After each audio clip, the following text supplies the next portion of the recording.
So anyway, man, I was saying, look, and then it changes mentally. But no, no, dude. But yeah, no, I was saying, like normally I would look at somebody who is missing teeth or something like that, and I'd be like, oh, like that's a drug addict, you know what I mean? Right. And like that's a judgment. But like now I'm looking at people like this is a spiritual being inside a human body. You know what I mean? Like this is God's creation, and like this is somebody that I need to treat with the same kind of respect that I would want to be treated with. You know, and like that changes your entire worldview when you start looking at people as a creation of God rather than just another person. You know, it's funny, man, and I don't even want to talk about who it is. It's been a rough couple months, man. But you know, it's crazy, man, because you're pain. Yeah, you can either let it destroy you, or you can let it fuel you. You know, you can be sitting up in a corner, just ready to, just let the world just crush you. You know what I'm saying? Or you can take that pain that you're feeling, and you can just let it fuel you and conquer it. Absolutely. You know, and it'll make you stronger.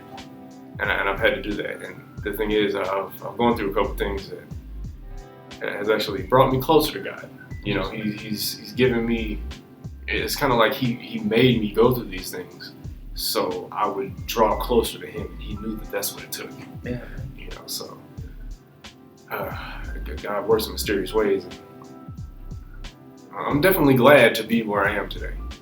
You know, I might not be in the best position, you know what I mean? But I'm definitely a lot better off than a lot of people. And I'm not even comparing myself to others. You know, it's just that I look at the things that I've gone through and I appreciate everything I've gone through because it made me who I am. And all I really want to do is just become the best version of myself.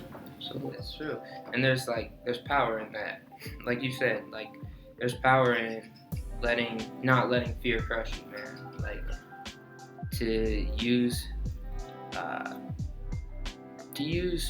like we talked about fear a little bit, like using fear to like overcoming fear. There's power in that, man. Like you feel so much more you feel so much stronger, like, you know what I mean? God didn't give us a spirit of fear, bro. No, he didn't. That's not spirit from him. No, that's not. That's man-made.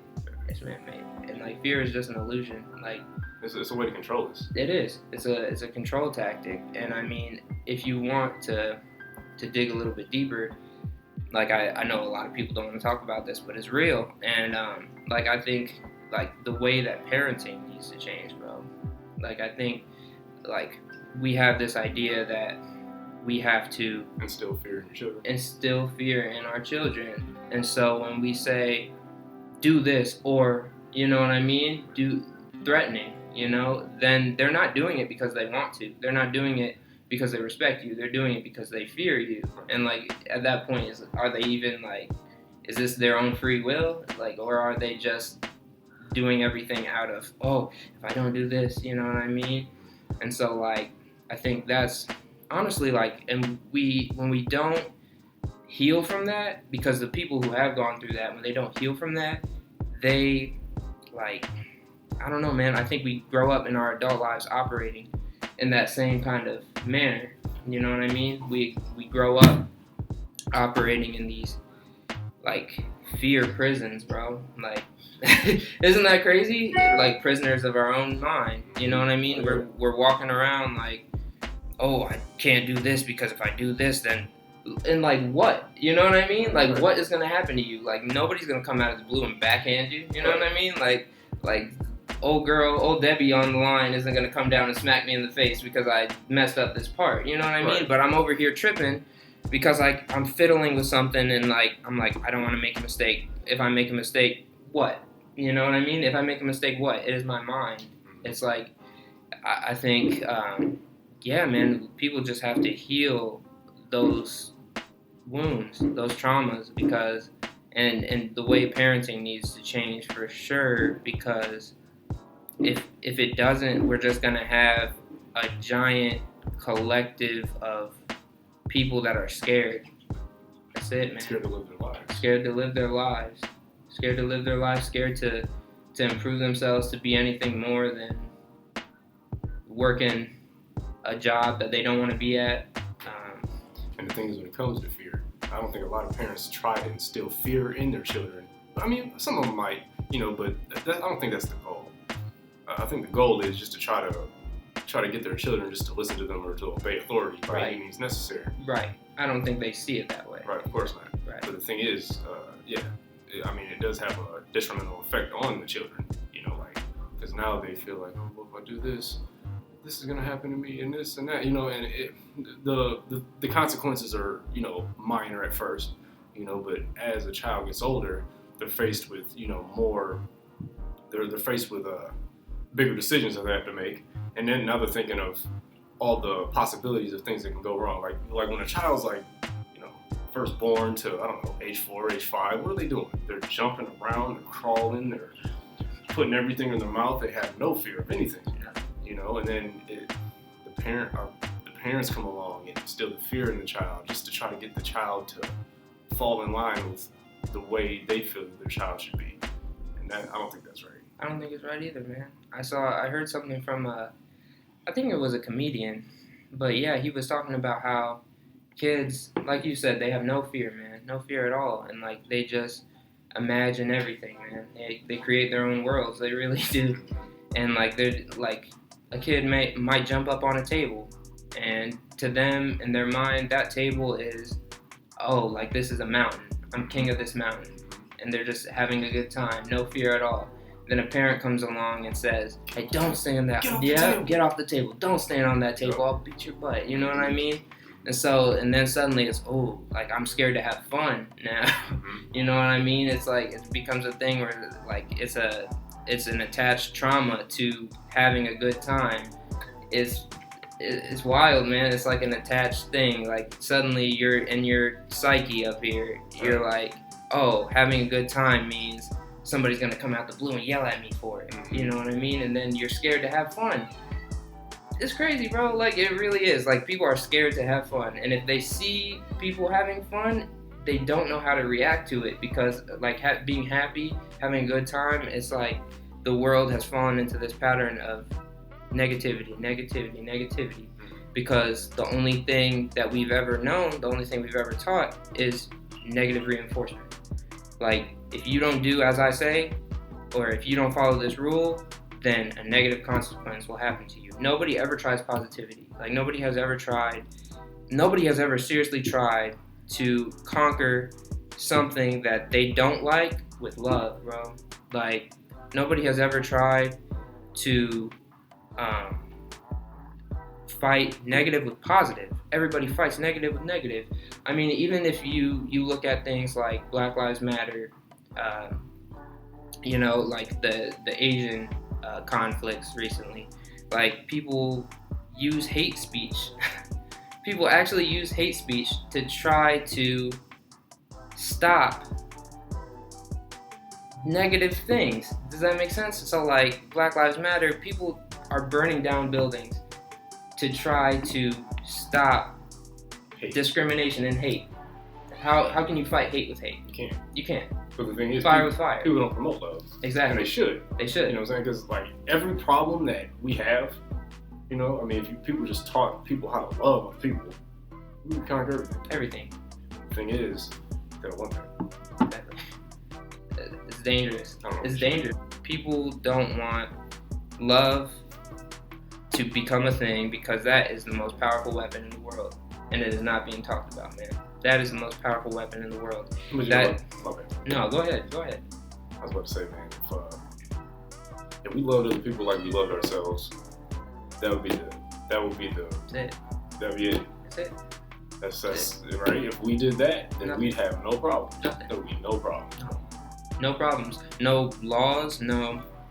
Nothing, we wouldn't need them. What would we need laws for? What would we need laws for? We would all just respect it and love each other. But we should try to teach people that. But people are too stuck in their own ways to really think that it sounds too easy for that to be the answer. Doesn't it? Yeah. It does. But it's the answer. That's the answer, bro. It is. It's the answer, and I think people don't want to accept it because, like you said, they're stuck in their ways. And that is And that's something I've been working on too, man. That's ego right there at that point, because like I think people, they attach ideas to their they attach ideas they, they attach ideas to their ideas of themselves.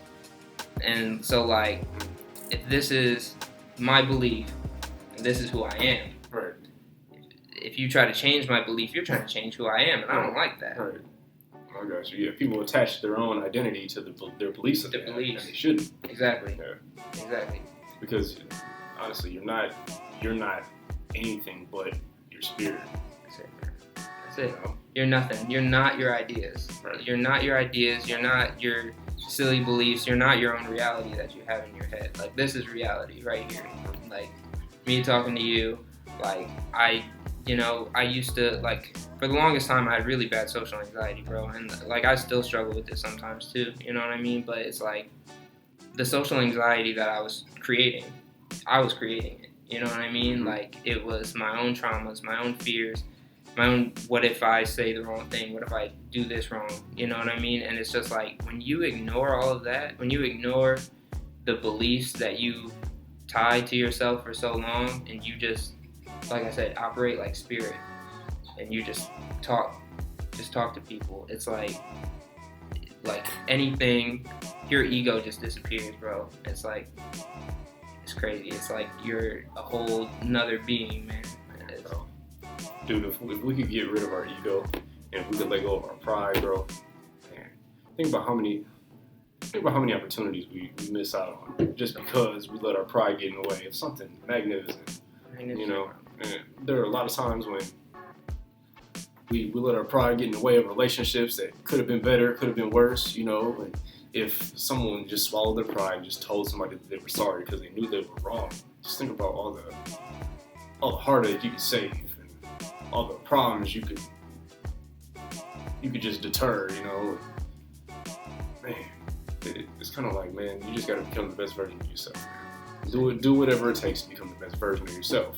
Work on yourself before you try to work on somebody else. Man. I mean, we do create our own realities. We do. Wow. We create our own realities, man. Absolutely, we do, man. We do. And it all has to do with our attitude towards life, man. Towards life and towards others, exactly. Man, like, say a woman that you're dating breaks up with you. You could either let that destroy you, man. You know, or you could try to go inside your own. You could try to go inside your own thoughts and your own mind and try to better yourself, make yourself a better person because of it. You know, like learn from it. What did you do wrong? What could you have done differently? How did you treat them? How did they treat you? Do you want to be treated that way? Do you want to treat another person the way you treated them? You know, it's just all about how you look at life and how you roll with the punches, man. I'm gonna say this a couple times, and I don't mean to interrupt you. Yeah. You can either let your pain destroy you, or you can let your pain fuel you. You decide. You decide. Let your pain destroy you, or let it fuel you. Let it fuel you. Just do things that you never thought you would do. Let your pain just drive you to just move on and just become the best version of yourself. That's all you can do. That's all you can do. That's all you can do. I've heard of, man, you've heard of stories, man. People kill themselves over it. Dumb stuff, over pain that they didn't know how to handle. Yeah. No, you can't go out like that. You can't do it. You can't. Man, my pain drew me closer to God. It did. You know, and I appreciate. He knew exactly what he needed. He knew exactly what it took to bring our relationship closer. He knew what he had to do. It hurt me, but it happened. You know, and it drew me. It had me praying. It had me listening to the Bible and reading it way more than I've ever done.